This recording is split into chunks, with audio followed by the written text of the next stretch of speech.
Ippolito. Yes? I don't know who has to be done.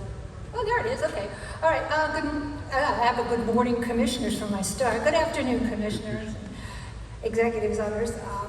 I'm Janice Ippolito, and I'm here for Dr. Mary Lundenberg, a local photographer, who could not be with us today, but I'm happy to be here in her stead and to give her a presentation.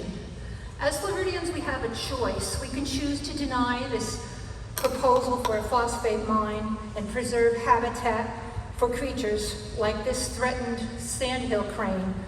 Sandhill cranes hide chicks under their wings for protection from rain and predators. But who will protect them from losing their homes?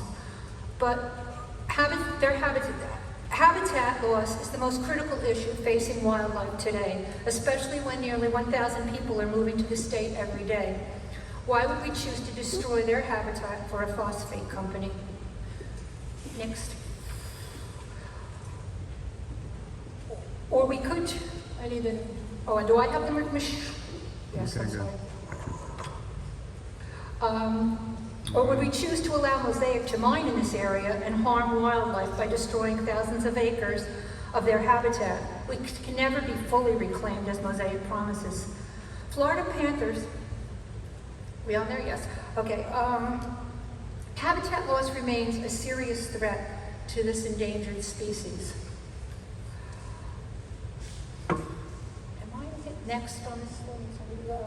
Yes. Which one? Bottom button? Oh, top good. button? Main button. Gotcha. Okay, there it is. Habitat loss. That one. Okay. As an umbrella species, if the habitat for the panther is there, other species survive as well. The Florida panther is one of the most endangered mammals on Earth. Panthers are solitary, elusive, and wide-ranging. They need about 200 square miles to survive. These predators keep feral hogs in check, as well as deer, raccoon, rabbits, armadillo populations. It keeps them down. Difficult to count, estimated 100 to 180 Florida panthers are left in Florida. If they are moved to another territory, the males battle over territory. They don't survive well when they are moved to other habitats or territories. Mining strips the land of all the vegetation and soil for 60 to 80 feet under the ground. Soils and ecosystems can never be restored to their natural conditions. Florida has lost more wetlands than any other state. Mosaic's project will affect thousands of acres of habitat for endangered and imperiled species. Why would we choose to create more habitat loss by approving a phosphate mine? Mosaic claims they will restore the land. I have another three. But the cost to do this would be prohibitive. Mosaic says they will abide by the federal, the state, and the local standards, and yet they have over 100 instances of asking for a variance. Spoonbills nest on the Peace River. And spoonbills are sensitive to toxins in the water and to the sediment.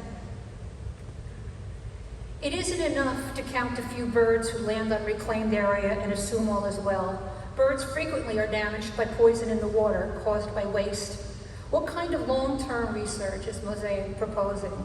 What are the cumulative effects of poisoning the habitat for these threatened species?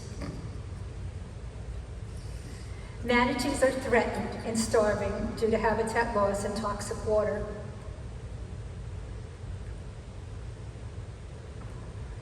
The snowy plover is Florida's nesting shorebirds, such as terns, snowy plovers, and black skimmers, are especially vulnerable because their bodies are so tiny. Red tide is fueled when phosphate mining spills millions of gallons of toxic wastewater, as what happened in Tampa Bay in 2021. The red tide had killed over 600 tons of marine life. More plovers, our choice. Protect threatened species by habitat they're saving. Keep new toxins out of our environment. Again, to sea turtles. Sea turtles ingest the neurotoxins that sit on the seagrass they eat. Those powerful neurotoxins alter behavior in dolphins and may kill them if they don't fish out of their typical range. 5 counties in southwest Florida stranded 41 dead in a week and 66 dead in November of 2018. Gopher tortoises are important keystones. Prior to the 2007, developers could pay mitigation to plug up the burrows and entomb thousands of tortoises. Now the FWC has guidelines for removing them, as we heard this morning. Results evaluating the success of relocation indicate that about half of the tortoises relocated die in the first year.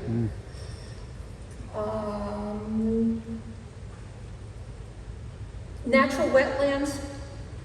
I won't read this to you, go on. So does Mosaic have a plan to test the blood of eaglets to ensure they aren't being fed toxins? Just counting birds doesn't indicate whether eagles are feeding poisoned fish to their young. Conservation of the bald eagle reminds us that we can save endangered species. The choice is ours. Eagles symbolize freedom, independence, and strength.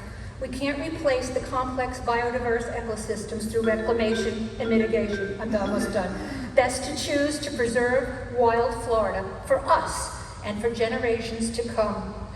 For Rachel Carson, in nature, nothing exists alone. Thank you for your time.